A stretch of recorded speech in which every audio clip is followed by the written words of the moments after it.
India கூட்டணி சார்பில் குடியரசு துணைத் தலைவர் பதவிக்கு போட்டியிடும் சுதர்சன் ரெட்டி முதலமைச்சர் ஸ்டாலின் மற்றும் கூட்டணி கட்சி தலைவர்களுடன் ஆலோசனை நடத்தினார். சென்னை தியாகராய நகரில் முதலமைச்சர் ஸ்டாலினை நேரில் சந்தித்து சுதர்சன் ரெட்டி ஆதரவு கோரினார்.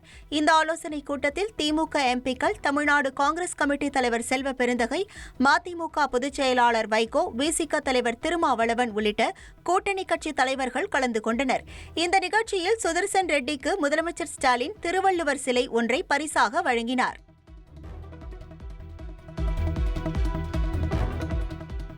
இந்தியா கூட்டணி சார்பில் குடியரசு துணைத் தலைவர் பதவிக்கு போட்டியிடும் சுதர்சன் ரெட்டி மிகவும் தகுதி வாய்ந்த வேட்பாளர் என முதலமைச்சர் ஸ்டாலின் தெரிவித்தார். அரசியலமைப்பு சட்டத்தை பாதுகாக்க சுதர்சன் ரெட்டி தேவை என்றும், புதிய கல்விக் கொள்கைக்கு எதிரான தமிழ்நாட்டின் உணர்வுகளை வெளிப்படுத்தியவர் என்றும் கூறினார். 60 ஆண்டுகால வாழ்க்கையை சட்டம், நீதி போன்றவற்றிற்காக செலவழித்தவர் என்றும், சமூக நீதியை காக்கும் வகையில் சுதர்சன் ரெட்டி தனது பணியில் பங்களிப்பை செலுத்தியுள்ளதாகவும் முதலமைச்சர் தெரிவித்தார். மரியாதைக்குரிய சுதர்சன் ரெட்டி அவர்களே, அரசியலமைப்பு சட்டத்தை பாதுகாக்கும் உச்சநீதிமன்ற நீதியரசரா பணியாற்றின நீங்க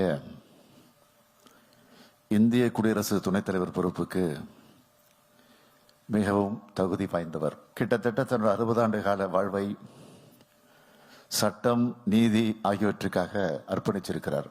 பாஜகவின் அரசியலமைப்பு சட்டத்தை சிதைக்க நினைக்கிற இந்த நேரத்தில் அரசியல் சட்டத்தை பாதுகாத்த நீதி அரசரான இவர் அதை பாதுகாக்கிற பொறுப்புக்கு தேவைப்படுகிறார்.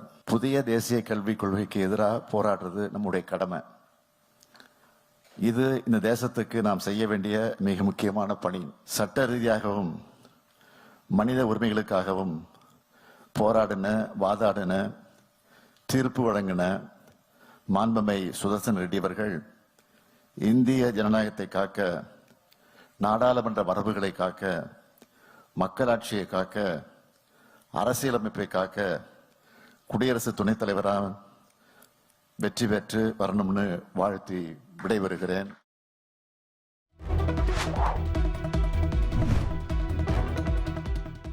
தமிழ்நாட்டின் கலாச்சாரம் தனித்துவம் வாய்ந்தது என்று இந்தியா கூட்டணியின் குடியரசு துணைத் தலைவர் வேட்பாளர் சுதர்சன் ரெட்டி தெரிவித்தார். தொலைநோக்கு பார்வையிலும் இலக்கை நிர்ணயிப்பதிலும் இந்தியாவுக்கு தமிழ்நாடு வழிகாட்டியாக திகழ்வதாகவும் கூறினார். சமூக நீதி கொள்கையிலும் தமிழ்நாடு முன்னிலை வகிப்பதாக சுதர்சன் ரெட்டி தெரிவித்தார். தாம் எண்ணற்ற தீர்ப்புகளை வழங்கியுள்ளதாகவும், தனக்கு நீங்கள் தீர்ப்பளிக்கும் நேரம் வந்திருப்பதாகவும் கூறினார். தனக்கு வாய்ப்பளித்தால் அரசியலமைப்பை பாதுகாப்பதில் முழுமையாக போராடுவேன் என்றும் சுதர்சன் ரெட்டி தெரிவித்தார்.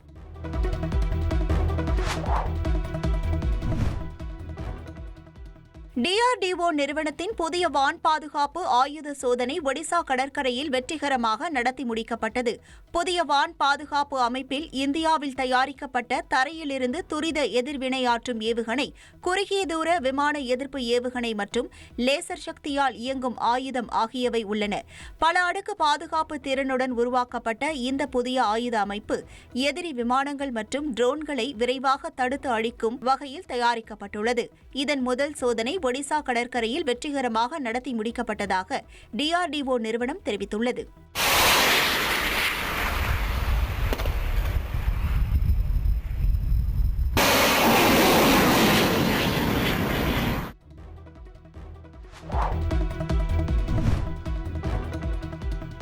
ககன்யான் திட்டத்திற்கான விண்கலத்தை பாதுகாப்பாக காற்று இறக்கம் செய்யும் சோதனையை இஸ்ரோ வெற்றிகரமாக மேற்கொண்டுள்ளது.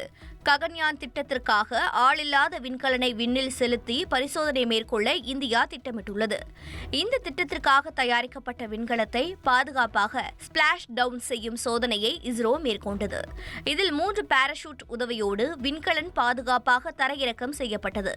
இந்திய விமானப்படை, DRDO மற்றும் இஸ்ரோ இணைந்து IDAT-01 எனப்படும் இந்த ஒருங்கிணைக்கப்பட்ட காற்று இறக்க பரிசோதனையை வெற்றிகரமாக மேற்கொண்டிருப்பதாக தெரிவிக்கப்பட்டுள்ளது.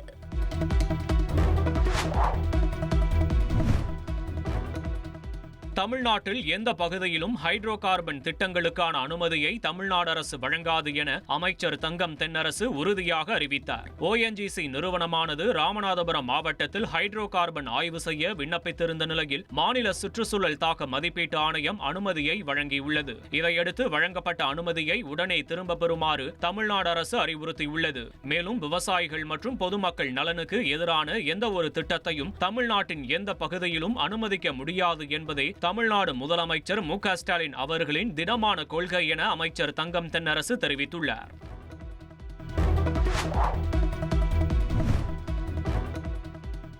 கிருஷ்ணகிரி மாவட்டத்தில் அமையவுள்ள ஹோசூர் விமான நிலையத்துக்கு சூளகிரி தாலுகாவில் இடம் தேர்வு செய்யப்பட்டுள்ளதாக தகவல் வெளியாகியுள்ளது. 2000 ஏக்கரில் விமான நிலையம் அமைக்கும் அறிவிப்பை முதலமைச்சர் ஸ்டாலின் வெளியிட்டார். விமான நிலையம் அமைக்க ஹோசூருக்கு அருகில் உள்ள தனியார் விமான ஓடுபாதை, தேன்கனிக்கோட்டையில் உள்ள தோகரை அக்ரஹாரம் உள்ளிட்ட 5 இடங்கள் தேர்வு செய்யப்பட்டன. அங்கு ஆரம்பகட்ட சாத்தியக்கூறு ஆய்வை டிட்கோ எனப்படும் தமிழக தொழில் வளர்ச்சி நிறுவனம் மேற்கொண்டது. அதில் தேன்கனிக்கோட்டை மற்றும் சூளகிரி தாலுகாக்களில் 2 இடங்கள் தேர்வாகின. இந்த 2 இடங்களிலும் உயரமான கட்டிடங்கள் அதிகமாக எங்கு உள்ளன என்பதை அறியும் ஆய்வு சமீபத்தில் மேற்கொள்ளப்பட்டது. இதில் ஒன்றை தேர்வு செய்வது தொடர்பாக சென்னை தலைமை செயலகத்தில் உயர்மட்ட ஆலோசனைக் கூட்டம் நடைபெற்றது. அதில் கிருஷ்ணகிரி பெங்களூரு நெடுஞ்சாலையில் சூளகிரி தாலுகாவில் இடம் தேர்வு செய்யப்பட்டுள்ளதாக தகவல் வெளியாகியுள்ளது. அந்த இடத்தில் ஹோசூர் விமான நிலையம் அமைக்க அனுமதி கேட்டு சிவில் விமான போக்குவரத்து அமைச்சகத்திடம் விண்ணப்பிப்பது உள்ளிட்ட அடுத்த கட்ட பணிகள் மேற்கொள்ளப்பட உள்ளன.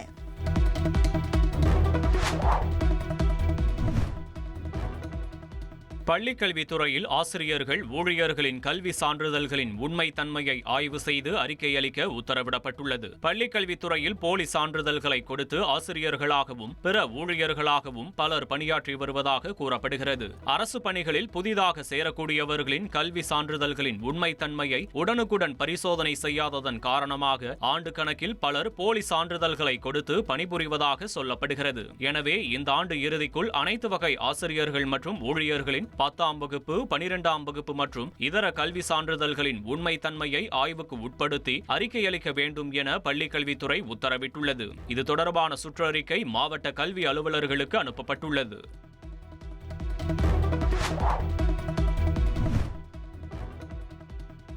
ராஜஸ்தான் மாநிலம் மதோப்பூரில் கனமழையால் மிகப்பெரிய அளவில் பள்ளம் ஏற்பட்டு அதில் வெள்ளம் பாய்ந்தோடுகிறது. ராஜஸ்தான் மாநிலத்தில் பெய்து வரும் தொடர் மழை காரணமாக பல இடங்களில் வெள்ளப்பெருக்கு ஏற்பட்டுள்ளது. சவாய் மாதோப்பூரில் வெள்ளப்பெருக்கால் மண் சரிந்து மிகப்பெரிய பள்ளம் ஏற்பட்டுள்ளது. அந்த ராட்சச பள்ளத்தில் வெள்ளம் பாய்ந்தோடும் நிலையில் அதில் மரங்களும் அடித்து செல்லப்படுகின்றன. இந்த நிகழ்வு அப்பகுதி மக்களிடையே அச்சத்தை ஏற்படுத்தியுள்ளது.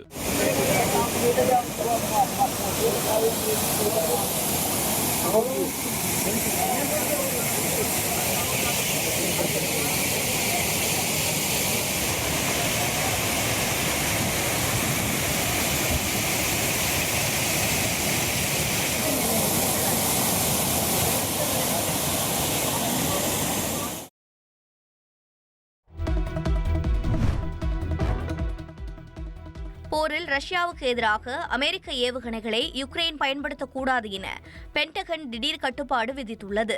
யுக்ரைன் ரஷ்யா இடையிலான போர் 3 ஆண்டுகளை கடந்தும் நீடிக்கிறது.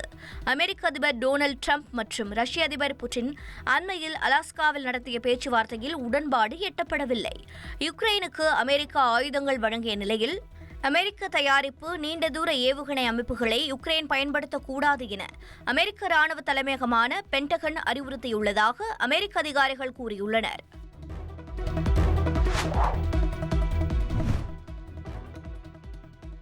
இந்திய கிரிக்கெட் அணியின் முன்னணி வீரரான புஜாரா சர்வதேச கிரிக்கெட்டிலிருந்து ஓய்வு பெறுவதாக அறிவித்துள்ளார். டெஸ்ட் கிரிக்கெட் போட்டியில் டிராவிட்டுக்கு பிறகு இந்தியாவின் தூணாக கிரிக்கெட் வீரர் புஜாரா கருதப்பட்டார். கடைசியாக 2023ஆம் ஆண்டில் நடைபெற்ற டெஸ்ட் சாம்பியன்ஷிப் இறுதிப் போட்டியில் ஆஸ்திரேலியாவிற்கு எதிராக விளையாடிய புஜாரா அதன் பின் இந்திய அணியில் இடம்பெறவில்லை.